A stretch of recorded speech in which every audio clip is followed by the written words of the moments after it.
Il y a beaucoup qui veulent chercher un peu plus que juste le vitrail ou quoi que ce soit. Il y a toujours ce côté un peu intriguant de qu'est-ce qu'une église et qu'est-ce qui se passe dedans. Alors c'est vrai qu'il y a des voisins qui viennent par curiosité puis voir quel genre de bêtes rares on est. Alors j'étais un peu triste que vous étiez pas là parce que j'aurais pu en montrer des bêtes rares. Mais en fait ils voulaient en fait avoir un contact avec nous. Et je suis à chaque fois encouragé de voir le nombre de personnes qui repartent avec un évangile de Jean, ou des jeunes qui posent des questions. Et vous savez, c'est tellement simple de partager sa foi. Je vous encourage à dédramatiser la chose. Je peux vous assurer que ce que les gens n'ont pas envie d'avoir en face d'eux, c'est un théologien qui leur parle dans une langue qu'ils ne comprennent pas. Donc ils ont envie simplement de savoir ce que l'on vit. Et dire que l'on aime Dieu, c'est simple. Et en même temps, c'est sûr qu'on a toujours une petite inquiétude parce qu'on veut savoir, on veut dire de bonnes choses. Mais témoigner la façon dont Dieu est rentré dans votre vie, ce qu'il fait pour vous, votre espoir, ça peut pas être mauvais. Hein? Alors, en même temps, un de nos rôles, c'est un de mes rôles, en tant que responsable, pasteur, et en même temps que tous ceux qui, à travers le monde, enseignent la parole, c'est à nous rappeler qui est Jésus. Quelle est la raison de notre foi? Et c'est exactement cette série que l'on fait en ce moment sur l'évangile de Jean. Je vous ai expliqué que l'évangile de Jean était l'évangile le plus facile. Vous pouvez faire juste un tout petit sourire. Parce que justement, jusqu'à présent, j'ai encore rien dit de difficile ou qui fâche. Peut-être que le mot évangélisation fait peur, mais pas au point de vous faire perdre votre joie quand même. Donc, justement, quand on veut parler de qui est Jésus, c'est ça l'objectif. C'est ça notre rôle sur la terre. Nous sommes chrétiens et nous avons ce mandat de ne pas avoir peur de témoigner de notre foi. Comme il est dit, soyez toujours prêts à rendre, à témoigner de l'espérance qui est en vous. Et notre espérance, c'est Jésus. C'est juste Jésus. Dire que Dieu existe, vous savez, c'est bien, mais les démons le font aussi. Hein. Les démons savent que Dieu existe.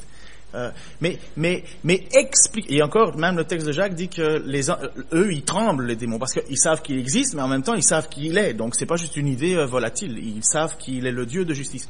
Mais témoigner de notre relation avec Jésus-Christ, ça, c'est le plus extraordinaire. Pas besoin d'énormément de cours pour dire le Seigneur est mon sauveur. Donc, je vais vous encourager encore à travers cet évangile de Jean pour fonder ces paroles et pour que ça soit encore plus manifeste dans vos vies, dans ma vie, que Jésus est vraiment mon Seigneur, mon Sauveur, celui qui peut changer ma vie, celui qui peut transformer ma vie et surtout celui qui m'offre la vie éternelle. C'est exactement ce que Jean a dit, vous le savez, lorsque il a écrit son évangile, il écrit à un certain moment en disant « Tout ceci a été écrit afin que vous croyez que Jésus est le Fils de Dieu et qu'en croyant, vous ayez la vie éternelle en son nom. » Voilà l'objectif. Lorsque on étudie, alors évidemment, tu peux mettre la suivante, s'il te plaît, l'évangile de Jean, on le fait en ce moment de façon successive. Donc on suit l'ordre du texte. Et nous avions vu au tout début que Jean disait que au commencement était la parole était avec Dieu, la parole était Dieu, la parole est venue au milieu des hommes, mais les hommes ne l'ont pas accueillie. Après ça, on continue un petit peu dans le texte. Jean continue à faire l'introduction de son évangile et il a parlé brièvement de Jean-Baptiste. Et on avait lu dans l'évangile de Luc, parce que c'est là où on a le message de Jean-Baptiste, parce que Jean ne prend pas beaucoup le temps de dire le message de Jean-Baptiste. Mais à un certain moment, au chapitre 1, Jean revient au sujet de Jean-Baptiste. Il en a parlé un tout petit peu brièvement, et puis maintenant, il revient et il dit « Voici le témoignage de Jean ». Et là, on est au chapitre 1 et on commence à partir du verset 19. « Voici le témoignage de Jean, Jean-Baptiste. Lorsque les autorités juives lui envoyèrent de Jérusalem une délégation de prêtres et de lévites pour lui demander qui tu es. Il dit clairement la vérité sans se dérober et leur déclara ouvertement « Je ne suis pas le Messie ». Donc sous-entendu, on lui a posé la question « Es-tu le Messie ?» Il dit « Je ne suis pas le Messie ». Mais alors, continuèrent-ils, « Qui es-tu donc ? Es-tu Élie ? Je ne suis pas. Je ne le suis pas. » Troisième question, « Es-tu le prophète ? Non. » Mais enfin, insistèrent-ils, qui es-tu ? il faut bien que nous rapportions une réponse à ceux qui nous ont envoyés. Que dis-tu de toi-même? Si je vous posais la question à vous, qui es-tu? Qu'est-ce que vous aimeriez me répondre dans une société occidentale? J'adore vous poser des questions, puis vous ne savez pas si vous avez le droit de me répondre ou pas. Un pauvre pécheur, oui, mais bon, ok. On va poser la question autrement.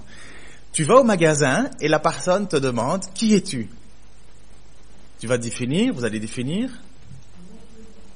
Pardon? Oui. Quoi d'autre? Dans notre société occidentale, on fait quoi? On donne notre profession. On donne une indication sur ce qu'on est. Nom, prénom, profession. Dans les milieux plus orientaux, on va même donner alors notre lignée. Je suis le fils de, parce que c'est plus important de définir que l'on fait partie de tel lieu, tel village, tel endroit, telle descendance. Ici, on va dire, moi je m'appelle Ken Taylor, je suis pasteur. Si je vivrais dans un autre pays, je dirais je m'appelle Ken Taylor, fils de Harold Taylor. Vous comprenez? Mais s'il y a bien une chose que je fais en général pour me définir, c'est dire ce que je suis. Ben Jean-Baptiste, lui, il se définit par ce qu'il n'est pas. On lui dit, mais qui es-tu? Et il dit, mais je ne suis pas. Donc, à l'inverse de notre façon à nous de parler. Il dit, et la première chose, il dit, je ne suis pas le Messie. Je ne suis pas le Messie. Qu'est-ce que le Messie? C'est excessivement important pour les Juifs à l'époque. Et n'oublions pas, c'est une délégation qui vient de Jérusalem. C'est une délégation avec des prêtres et des lévites, qui étaient donc à l'office dans le temple. Les Lévites, c'était un peuple mis à part par Dieu pour l'organisation du temple, l'organisation de la vie religieuse. Les prêtres étaient des hommes choisis pour le service au temple aussi. Et ils viennent, cette délégation, et ils demandent, es-tu le Messie? S'ils posent la question, es-tu le Messie? C'est parce qu'ils l'attendent. C'est parce qu'ils l'attendent. On parle de Jean-Baptiste pour le moment. Es-tu le Messie? Il dit non. Qu'est-ce que le Messie? En hébreu, Makaya, ça veut dire loin. Pas loin dans loin comme ça, là. C'est loin. Juste une petite question. Qui sait ce que ça veut dire loin? L'apostrophe O-I-N-T. Non, lavez la main. Juste savoir, je veux pas la définition. Mais s'il vous plaît, n'ayez pas peur de lever la main. Je ne vais pas vous abattre. Qui sait ce que ça veut dire loin? Loin, voilà. Donc, quelques-unes. En réalité, on a de la difficulté à savoir ce que ça veut dire loin. Loin, c'était une façon de dire c'est mon choisi. On prenait de l'huile à l'époque, par exemple pour le roi David. Pour le roi David, on prenait de l'huile et on mettait l'huile sur sa tête. Et voici, on disait, voilà, loin du Seigneur. Donc c'était le prophète qui venait et qui oignait. Vous comprenez? Parfois le mot français, là, c'est difficile à expliquer. Mais il oignait, donc ça voulait dire qu'il était choisi, mis à part. Et le Messie, le Makaya, ça voulait dire loin. Celui qui était choisi par Dieu. Après ça, on peut dire aussi que c'était celui, le Messie, le Makaya, celui dont l'Esprit de Dieu reposait sur lui. Quand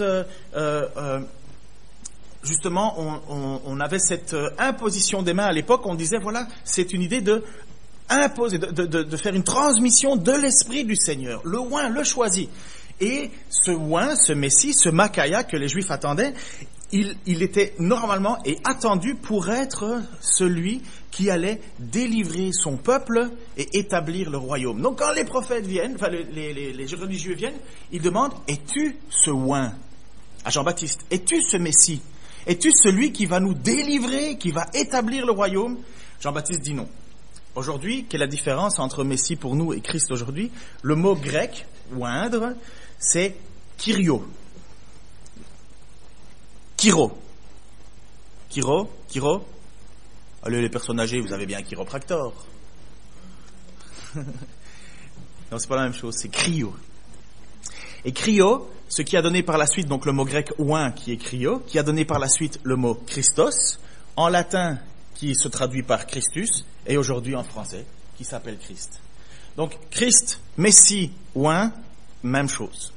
C'est la même chose. Jésus le Messie, Jésus le Christ, Jésus le oint, c'est exactement la même chose. D'ailleurs, en fait, Jésus-Christ ne s'appelait pas Jésus, Jésus-Christ. C'était pas ça si on devait mettre son nom sur une carte d'identité, c'était pas Jésus-Christ. c'est Jésus, normalement on devrait traduire Jésus le Christ. Jésus le Messie. Il y avait plein d'autres gens qui s'appelaient Jésus à l'époque. Mais lui il s'appelait, on le définit Jésus-Christ pour dire que c'est lui le Messie, oui, lui le oint. Et justement, alors la réponse de Jean-Baptiste est assez claire. Il dit, je ne suis pas celui-là. Je ne suis pas celui qui vient pour établir le royaume. Je ne suis pas celui que vous attendez. Alors, les prophètes, les responsables religieux viennent et lui posent cette question suivante en lui disant, mais es-tu Élie alors? Es-tu Élie? Et il dit, non, je ne suis pas Élie. Parce que, je parle trop vite de nouveau? Je mange mes mots. Je suis encore en recherche de dose. Vous savez, quand des gens se font opérer de la thyroïde, ils doivent aller chez le médecin pour avoir savoir calculer la bonne dose qu'il faut. Puis moi, c'est, comme je vous ai dit, moi je fais la même chose, mais avec le café pour le moment. Donc j'essaie de trouver la bonne dose pour que vous puissiez... Mais ça va aller, hein. Vous inquiétez pas, je suis sûr que ça va aller. Donc quand on appelle le Élie, en fait, le peuple juif attend Élie. Qui connaît l'histoire d'Élie? Qui a déjà entendu cette histoire? Ah, c'est bien, on commence à avoir des téméraires. Merci, levez la main, c'est pas grave. Donc, l'histoire d'Élie est assez particulière parce que Élie, on ne sait pas s'il est mort. En fait, il est monté au ciel, simplement comme ça. Dieu est venu le rechercher et Élie est monté sur un chariot de feu et est arrivé au ciel. Et d'ailleurs, aujourd'hui encore, les Juifs attendaient Élie. Pendant la fête, qui est venu... Enfin, non, je vais arrêter de vous faire lever la main sans arrêt parce que vous n'allez plus jamais y arriver. Vous allez avoir des crampes. Mais vous vous souvenez, quand on a fait le repas de la Pâque ici avec Juifs pour Jésus, ils vous ont dit qu'il y avait une place qui était vide. Donc dans le repas, quand ils font le pécha, comme ils appellent, et le sader, j'ai un peu oublié aussi. Mais ils disaient qu'à table, on laissait une place vide. Et cette place, pour le peuple juif, c'est la place pour Élie. Parce que encore aujourd'hui, les Juifs attendent Élie. Et justement, alors quand ils viennent voir ces prophètes, ces responsables religieux, ils viennent voir Jean-Baptiste et ils lui demandent, es-tu Élie? Parce qu'ils l'attendent. Il dit non, je ne le suis pas.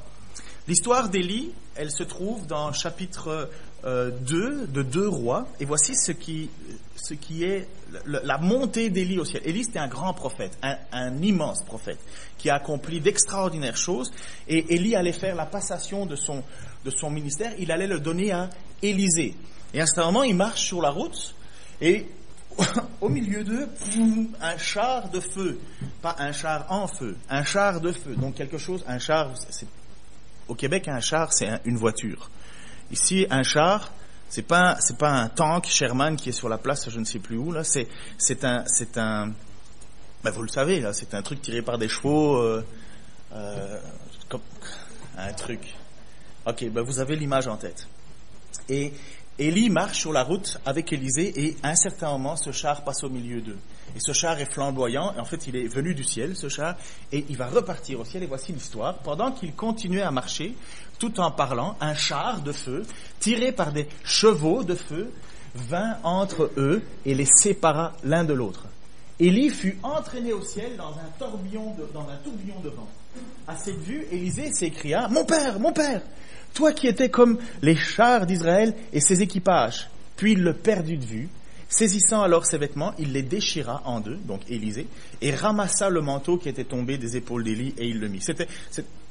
Bon, juste pour savoir, le fait qu'il déchire ses vêtements, c'est parce qu'il y avait un symbole. Élisée, maintenant, c'est pas l'objectif de ma prédication, mais au moins pour que vous compreniez pourquoi le gars il déchire ses vêtements. Pourquoi il fait ça?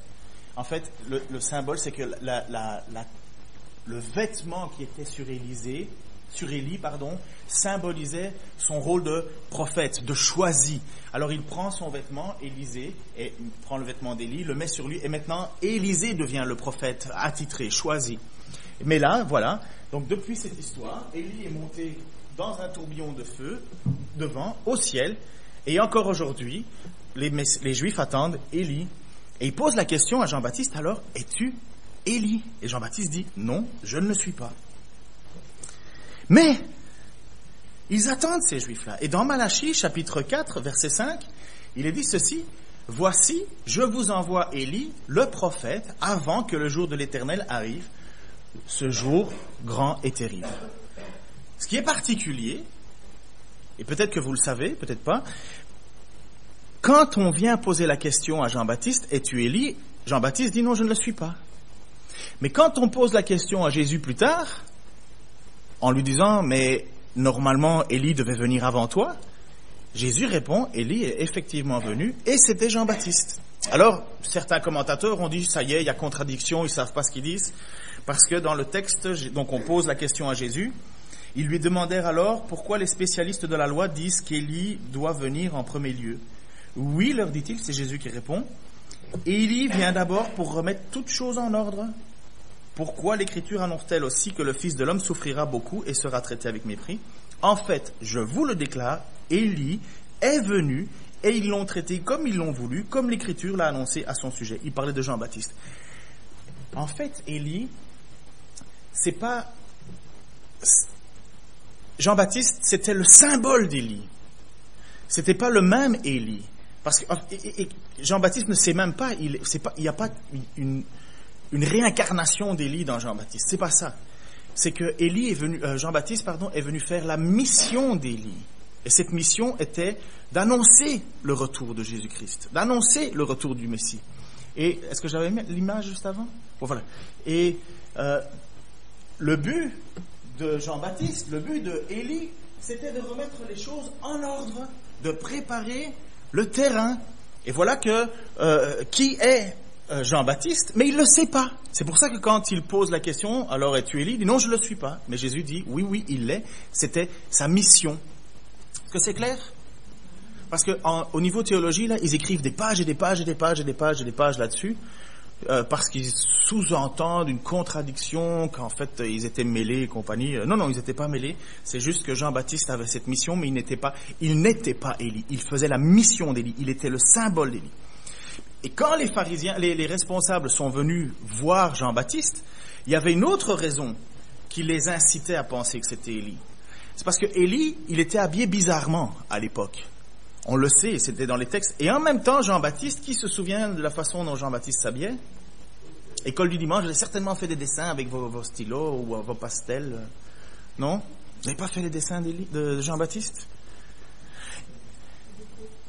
Il avait des peaux de chameau sur lui et une ceinture en cuir. Donc, il était habillé un peu bizarre.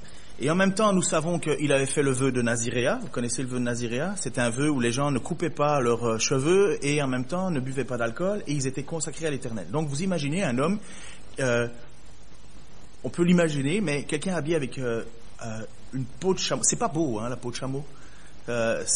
Et en même temps avec des longs cheveux, une longue barbe et compagnie, il doit faire un peu peur, quoi. Et les gens voient en Jean-Baptiste, ils se disent, mais c'est forcément Élie. Tout le monde ne s'habille pas comme ça, quoi. Et donc Jean-Baptiste dit, je ne le suis pas. Alors il pose une autre question. Et c'est une question, mais excessivement importante qu'il lui pose. N'oublions pas que les Juifs sont quoi? Pourquoi un Juif est Juif? Parce qu'il est choisi par Dieu. Parce que c'est le peuple de Dieu. Ils sont Juifs parce que c'est la descendance d'Abraham qui a reçu cet appel, je ferai de toi le père d'une nombreuse nation, et voilà comment le peuple juif devient juif. Mais en même temps, ce que font les Juifs, c'est qu'ils suivent la loi reçue par Moïse, et ce qui fait qu'on est juif en suivant aussi la loi. Alors il pose cette question, es-tu le prophète? Le prophète. Parce que Moïse avait dit qu'il viendrait plus tard un prophète comme lui. Alors les gens qui sont juifs, ils attendent quelque part à la fois Élie, ils attendent le Messie et ils attendent le prophète. Et il dit, mais alors es-tu ce prophète? Donc c'est trois personnes qu'ils attendent. Premièrement, ils attendent, comme je vous l'ai dit, ils attendent le Messie, le oint, le choisi, celui qui va rétablir Israël. Deuxièmement, ils attendent Élie, le retour d'Élie. Et troisièmement, ils attendent le prophète. Et ça, on le trouve dans Deutéronome, chapitre 18, 15 à 18. Il dit ceci, et c'est Moïse qui parle. Il parle au sujet de Dieu. Il suscitera pour vous un prophète comme moi Moïse, issu de votre peuple, l'un de vos compatriotes. Écoutez-le. Cela est conforme à ce que vous a demandé l'Éternel votre Dieu le jour où vous étiez rassemblés au mont Horeb. Nous ne voulons plus entendre la voix de l'Éternel notre Dieu. Nous ne voulons plus voir ce grand feu. Nous ne voulons pas mourir. Alors, l'Éternel m'a dit, j'approuve ce qu'ils disent là. Je vais leur susciter un prophète comme toi, l'un de leurs compatriotes. Je mettrai mes paroles dans sa bouche et il leur transmettra tout ce que je lui ordonnerai. Depuis que Moïse est mort, donc juste avant l'arrivée en terre promise, on attend un prophète comme Moïse, qui est le descendant de Moïse, qui est suscité de le peuple. Donc quand les responsables religieux viennent pour poser la question, es-tu le prophète? Ils attendent quelqu'un d'important. Ils attendent quelqu'un qui va leur parler comme Moïse leur a parlé. Vous savez que au passage, quand on a commencé à lire, on l'a lu que dans je ne sais plus quel verset, mais au chapitre 1, il est dit « La loi et la justice sont venues par Moïse, mais la grâce et la vérité sont transmis par Jésus-Christ. » Je vous avais expliqué cette différence, que Jésus est la grâce et la vérité incarnée. C'est lui la grâce, il est la grâce, il est la vérité, tandis que Moïse était le porte-parole. Et voilà que ces responsables religieux viennent alors pour poser cette troisième question à Jean-Baptiste. Alors, es-tu le prophète? Il dit non, je ne suis pas le prophète. Puis ils sont un peu embêtés, c'est un peu normal. Les gars viennent de Jérusalem, ils se trouvent à Béthanie, puis ils posent la question à Jean-Baptiste, mais qui tu es? Jean-Baptiste leur dit, je suis pas ça, je suis pas ça, je suis pas ça. Belle affaire. Comprenez un peu la situation. Oui, mais dis-nous qui tu es, parce que ceux qui nous ont envoyés veulent une réponse. En fait, ça discute certainement dans le temple, parce que Jean-Baptiste était en train de faire des choses extraordinaires. Ça suscitait l'interrogation dans le peuple d'Israël. Et les gens venaient, alors forcément, les responsables religieux voulaient avoir leur réponse. Et alors ils disent à un certain moment, mais... il dit, mais qui es-tu?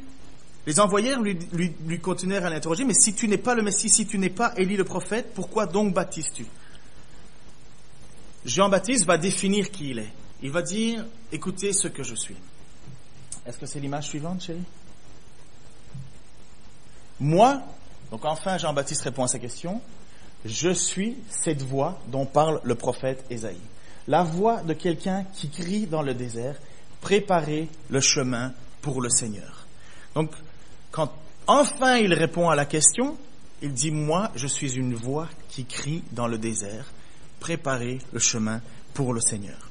En Ésaïe, on va lire le passage, en Ésaïe 40, versets 1 à 5, voici ce que le texte dit. Réconfortez mon peuple, oui, réconfortez-le, dit votre Dieu. Et parlez au cœur de Jérusalem, annoncez-lui que son temps de corvée est accompli, que son péché est expié, qu'elle a reçu de l'Éternel 2 fois le prix de ses péchés. On entend une voix qui crie dans le désert. Dégagez un chemin pour l'Éternel, nivelez dans la steppe une route pour notre Dieu. Toute vallée sera élevée, toute montagne abaissée, ainsi que toutes les collines, les lieux accidentés se changeront en plaines et les rochers escarpés deviendront des vallées. Alors la gloire de l'Éternel sera manifestée et tous les hommes la verront à la fois. L'Éternel a promis. Qu'est-ce que ça veut dire ça? Est-ce que Jésus travaillait au pont et chaussée? Ou Jean-Baptiste plutôt? Non. La symbolique ici, le peuple, quand ceci est écrit, ils sont en captivité. Le peuple a été déporté, ils sont à Babylone, et Ésaïe écrit. Il écrit à la fois pour ses contemporains qui vont sortir de Babylone et retourner à Jérusalem, et en même temps, il y a cette parole prophétique qui est annoncée pour les temps futurs. Lorsqu'il dit « Dégagez un chemin pour l'Éternel, nivez la steppe, la route de notre Dieu », il parle d'une délivrance. Il est en train de dire, nous en allons vers l'Orient, nous repartirons vers Jérusalem. Il y a quelque chose que Dieu a préparé pour nous. Dieu a fait en sorte que je pourrai retourner de ma captivité vers l'endroit qui m'est attendu. Et Dieu envoie déjà des gens qui vont niveler la route. Dieu va abaisser les montagnes. Dieu va tout faire en sorte pour rendre le chemin accessible. Et voilà ce que Jean-Baptiste est en train de dire au sujet de Jésus. Jésus est venu.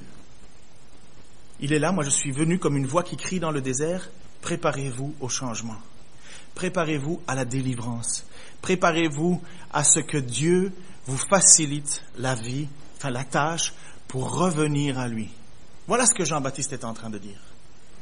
Changez Changer de comportement, on l'a vu encore la fois passée, lorsque des religieux sont venus vers Jean-Baptiste pour se faire baptiser. Jean-Baptiste les a pris droit dans les yeux, il a dit « hypocrite ». Est-ce que vous pensez que Dieu ne voit pas ce que vous êtes en train de faire? Pensez-vous qu'il suffit de faire des petits rituels? Dieu connaît exactement le chemin de votre cœur. Changez. Alors les gens ont posé la question à Jean-Baptiste, mais qu'est-ce qu'il faut faire? Eh bien, les soldats sont venus en demandant, mais qu'est-ce qu'on doit faire? Alors Jean-Baptiste a dit, mais arrêtez d'exploiter le peuple, de les oppresser. Des payagers, donc des collecteurs d'impôts, on leur a dit, mais nous, qu'est-ce qu'on doit faire? Ben, il a dit, mais prends juste ce que tu dois prendre. Ne vole pas. Donc, aplanissez les sentiers, c'était en même temps changer de vie, changer de comportement, arrêtez de faire ce qui est une horreur aux yeux de Dieu. Le Messie arrive, la justice arrive. Les envoyés des partis des pharisiens lui continuèrent alors à poser des questions. Donc je pense que c'est l'image suivante. Les envoyés qui étaient du parti des pharisiens continuèrent de l'interroger. Si tu n'es pas le Messie, si tu n'es pas Élie, si tu n'es pas le prophète, pourquoi donc baptises-tu? Bonne question. Pourquoi donc baptises-tu? Parce que, en fait, ce que Jean-Baptiste faisait, c'est qu'il baptisait le peuple. Qu'est-ce que voulait dire le baptême à l'époque? Je vais vous le venir. Mais non, moi, répondit Jean, je vous baptise dans l'eau. Mais au milieu de vous se trouve quelqu'un que vous ne connaissez pas. Il vient après moi, mais je ne suis pas digne de dénouer la lanière de ses sandales. Cela se passait à Béthanie, à l'est du Jourdain, où Jean baptisait. Jean baptise avec de l'eau. Qu'est-ce que c'est? Qu'est-ce que c'est? Et après ça, il dit, moi, je baptise avec de l'eau, mais au milieu de vous, il y a quelqu'un que vous connaissez pas. Il vient après moi. Après ça, d'autres passages vont dire, il baptise avec l'esprit et le feu. Le baptême, l'origine du baptême, c'est pas les chrétiens. On baptisait déjà de longue date avant. C'est pas une particularité chrétienne, le baptême. Ça existait avant. Vous voyez déjà, Jean-Baptiste le faisait. Les Juifs venaient, Jésus n'était même pas encore apparu, il était juste dit qu'au milieu de vous, il y a quelqu'un. Le baptême, et c'est l'essence même de la conversion, c'est un acte symbolique, puis c'est bien, là, vous écoutez nos 2 futurs baptisés de la semaine prochaine. Le baptême, c'est la proclamation de dire « je veux aplanir les sentiers. Je veux vivre une vie droite pour Dieu. Je veux faire le symbole de oui, je veux accueillir Dieu dans ma vie. » Mais c'est en même temps le symbole de abandonner une vie de péché.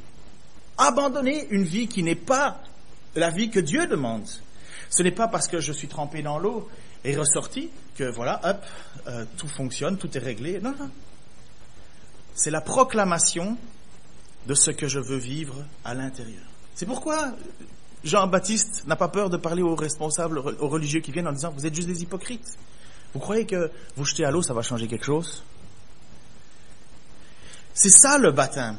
Le symbole du baptême, c'est de montrer un changement de vie. Le fait d'être immergé, baptiséo, simplement le mot, ça veut dire être immergé dans l'eau et ressorti. Et ça, c'est ce qu'on proclame le jour de notre baptême. La mort à une ancienne vie. La préparation de notre vie à vouloir suivre le Seigneur. Et il dit, Jean-Baptiste, moi je fais ça juste avec de l'eau. Mais celui qui viendra, je ne suis même pas digne de délouer la sandale, les boucles de ses sandales. Il dit, je suis même pas digne de faire ça. En fait, il est en train de dire, regardez, moi je fais juste un acte symbolique. Mais c'est juste un acte symbolique. Celui qui vient après, il est vraiment au-dessus de moi.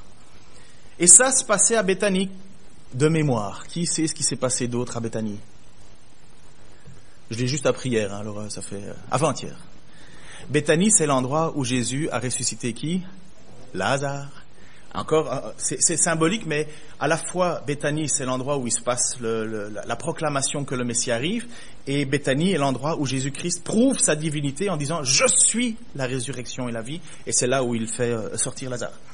Donc, l'histoire continue, et le lendemain, Jean-Baptiste est de nouveau dans sa rivière, dans son Jourdain. Il continue à baptiser les foules qui viennent parce que ils veulent les cœurs contris. Ils se rendent compte que Dieu est en train de leur adresser un message parce que Jean-Baptiste est en train de crier cette voix dans le désert. Changer de comportement. Les gens allument. Ils disent oui, c'est vrai, il faut que je change de comportement. Oui, il faut que je change de vie. Et Jean-Baptiste leur dit écoutez, on va le prouver symboliquement. Et pendant cette effusion de joie, Jésus-Christ arrive. Jésus-Christ arrive. Et il marche vers Jean-Baptiste.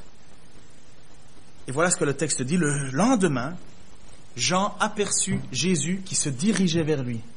Alors il s'écria, « Voici l'agneau de Dieu qui enlève le péché du monde. C'est de lui que je vous ai parlé lorsque je disais, un homme vient après moi, il m'a précédé car il existait avant moi. Moi non plus, je ne savais pas qui c'était, que c'était lui. Mais je suis venu baptiser dans l'eau, c'est pour le faire connaître au peuple d'Israël. » La scène est assez particulière. Jean-Baptiste est là, il voit un homme, il ne sait pas qui c'est. Le texte dit, je ne sais pas qui il était. Mais il déclare cette phrase en disant, « Voici l'agneau qui ôte le péché du monde. » Quand il parle de l'agneau, aujourd'hui pour nous, c'est super, enfin presque pour tous, c'est évident ce qu'est l'agneau. Parce que on l'a dans notre culture chrétienne, judéo-chrétienne, on l'a mis dans tous les symboles. J'imagine qu'il doit y avoir en haut un vitrail avec un agneau quelque part. Parce que c'est le symbole aujourd'hui. Mais à l'époque, c'était pas clair. Quand Jean-Baptiste dit « Voici l'agneau qui ôte le péché du monde », je peux vous assurer qu'il y en a beaucoup qui se disent « Mais de quoi il parle ? Ça n'a pas l'air d'un agneau. Hein. » Il faut retourner dans Ésaïe, il faut retourner dans les textes, Ésaïe 53, et tout le monde n'était pas au courant de ce texte-là. Les gens ne le connaissaient pas. C'est pas comme nous, on a notre Bible, on peut passer à travers. Eux, c'était pas aussi clair. Et voici ce qui est dit en Ésaïe 53. Donc environ 700 ans avant la rencontre entre Jésus et Jean-Baptiste, on l'a frappé et il s'est humilié. Il n'a pas dit un mot, semblable à un agneau mené à l'abattoir. Tout comme la brebis muette devant ceux qui l'attendent, il n'a pas dit un mot. Il a été arraché à la vie par la contrainte, suite à un jugement. Et qui parmi les gens de sa génération s'est soucié de son sort? On l'a retranché du pays des vivants, on l'a frappé, on l'a mis à mort, à cause des péchés que mon peuple a commis. Quand Jean-Baptiste voit Jésus arriver, il dit, « Waouh! C'est de lui que vient le salut. C'est par cet homme dont je vous ai parlé que j'étais pas digne de détacher sa sandale. Et il était même avant moi, comme Jean l'a écrit dans son évangile au tout début, au commencement était la parole. Au commencement, c'est Génésis, c'est à la création. La parole était là, elle était avec Dieu, elle était Dieu. Il parle de Jésus, cette parole est là, et maintenant Jésus est là. Dieu fait homme, il marche au milieu de nous, et quand Jean-Baptiste le voit, il dit, « Waouh, c'est lui que Dieu a envoyé pour mourir à notre place. » C'est une révélation incroyable. Et en même temps, Jean-Baptiste il fait cette déclaration, mais il ne le sait pas encore. Il ne sait pas trop. Il doit... C'est pas la première personne qui vient en disant qu'il est le Messie à l'époque, vous savez. C'est pas le premier qui se revendique être le Messia.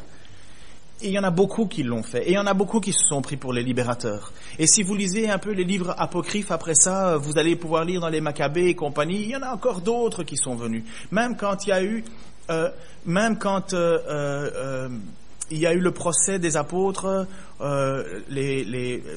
de mémoire, hein, je pense que je fais écho à certaines choses que vous savez, on pose la question, qu'est-ce qu'on fait avec les apôtres? Et là, il y a Nicodème qui dit, attention, ne partez pas en guerre contre ces gens-là, parce que c'est peut-être Dieu qui nous parle. Mais vous savez très bien qu'il y en a déjà eu d'autres des messies qui sont venus parmi nous. Mais le mouvement s'est éteint. Alors, Nicodème dit alors aux responsables qui veulent qui veulent combattre le christianisme naissant, il dit, mais faites attention. C'est peut-être contre Dieu qu'on est en train de se battre. Et vous savez, si c'était pas de Dieu, ce serait comme tous les autres farfelus qui sont venus avant, le mouvement va mourir. Mais Jean-Baptiste, donc, il est là, et il y en a déjà eu plein qui se sont revendiqués être le Messie. Et Jean-Baptiste, comment il fait pour savoir que celui-là est le bon? Comment il fait pour savoir que celui-là est le bon? Certains, quand ils étaient dans le village de Jésus, donc quand Jésus commence à faire ses miracles, il revient dans son propre village, et il y a des gens qui ont vécu presque tout le temps à côté de Jésus, Et Jésus se révèle à eux, et le monde dit, mais en fait, on connaît ta mère, on connaît ton père, on connaît tes frères, t'es juste le fils du charpentier. Parce que quelque part, Jésus n'a pas une apparence particulière. Il marche pas avec une auréole. C'est nous qui avons des visions exagérées de qui est Jésus-Christ.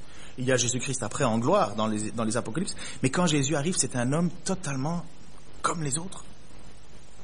Comme les autres. Sauf que ce qui va se passer, c'est pas du tout comme les autres. Jean-Baptiste rendit ce témoignage. Donc Jean-Baptiste va baptiser Jésus-Christ. On comprend pas.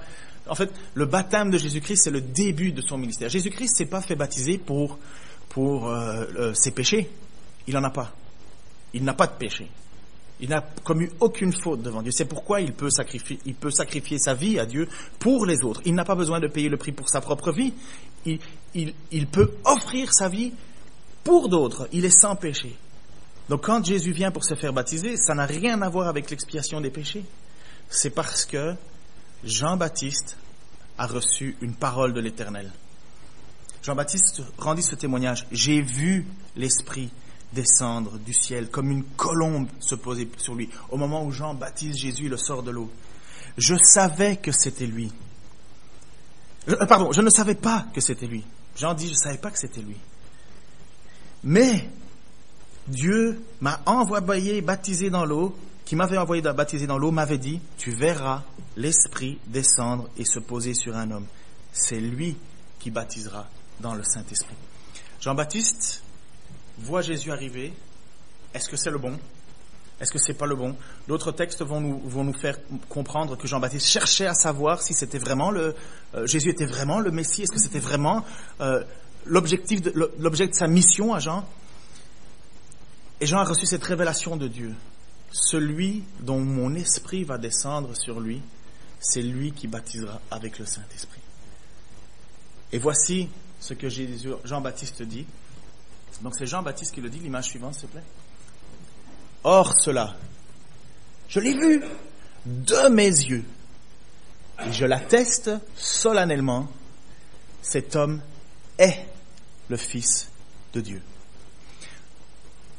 Pourquoi? Pourquoi tout ça? Pourquoi dans l'évangile de Jean, il y a toute cette emphase? On est dans l'introduction, on est encore au chapitre 1.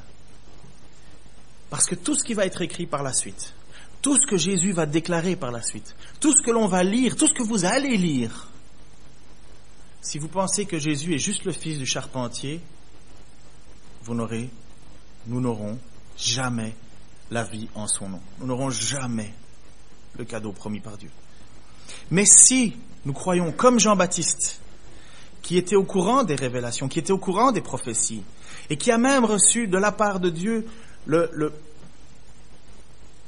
signe qui authentifierait que Jésus est bien le Messie envoyé, l'agneau qui ôte le péché du monde, si nous le croyons, si nous le lisons, si nous avons cette conviction que nous devons changer de vie devant Dieu, que nous devons arrêter le péché, que nous devons stopper ce que Dieu n'aime pas, et si nous avons cette conviction que Dieu est le moyen, que Dieu a envoyé Jésus-Christ pour nous sauver de nos fautes, alors nous avons la vie éternelle.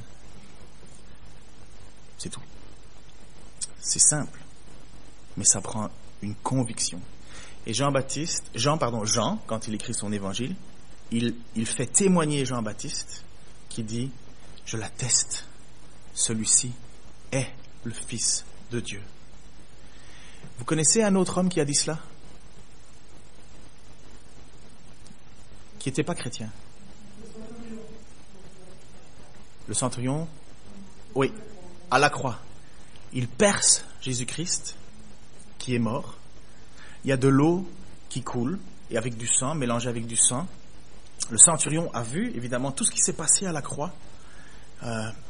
Parce que si vous relisez un peu, et je vous encourage à reprendre le moment de la mort de Jésus, il y a des textes qui nous disent qu'il y a eu tremblement de terre, il y a eu de l'obscurité, il y a des morts qui sont sortis des tombeaux, il y a le voile qui s'est déchiré dans le temple, de haut en bas, il y a eu un cataclysme. Et quand ce centurion, qui n'était pas croyant, enfin on n'en sait rien en fait, mais il perce Jésus, il voit tout ça et il dit, certainement, c'était le Fils de Dieu. Alors, du début jusqu'à la fin, la lecture de l'évangile de Jean, la volonté de cet apôtre qui l'écrit, c'est de nous faire avoir part à la vie éternelle. Si nous ne croyons pas cela, on passera à côté. Et attention, le croire, c'est changer. Croire une histoire, c'est bien. Ne pas l'appliquer, c'est mortel. Continuer à pécher en se disant « Jésus est mort pour mes fautes, je peux continuer à pécher ?» Non, c'est qu'on n'a absolument pas compris que le péché était une offense grave contre Dieu. Que malheureusement, on tombe, oui, ça arrive. Comme Jean va dire plus tard dans ses épîtres, que celui qui est sans péché, que celui qui se croit être sans péché est un menteur. Mais, parce que nous avons un avocat auprès de Dieu, nous pouvons nous repentir. Et voilà le message de Jean-Baptiste. Il parle clairement, il nous parle clairement, il te parle clairement, je prends un peu de temps. Suivre Dieu, ça prend la repentance, le baptême, qui est la déclaration de vouloir changer de vie. Et la deuxième, c'est la confiance que Jésus-Christ est vraiment le Messie.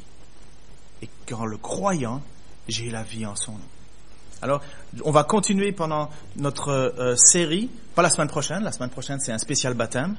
D'ailleurs, faut pas qu'on oublie une petite annonce à faire. Mais comment faire pour que ce qui est écrit devienne une réalité dans la vie de ceux qui ne le connaissent pas? Comment faire pour que nos contemporains, les gens qui cherchent Dieu, puissent dire « Jésus est le Fils de Dieu ». Oui, je le crois. Je crois que ça prend la prière. Je crois que ça prend l'honnêteté, la sincérité devant Dieu. Je crois que ça prend la reconnaissance de nos fautes. Et je crois que ça prend le désir de changer de vie et de vivre avec Dieu. Alors, Seigneur, moi je crois qu'il n'y a pas d'autre solution, d'autre moyen de pouvoir reconnaître ta divinité que par la confiance, la foi en ce que tu as fait.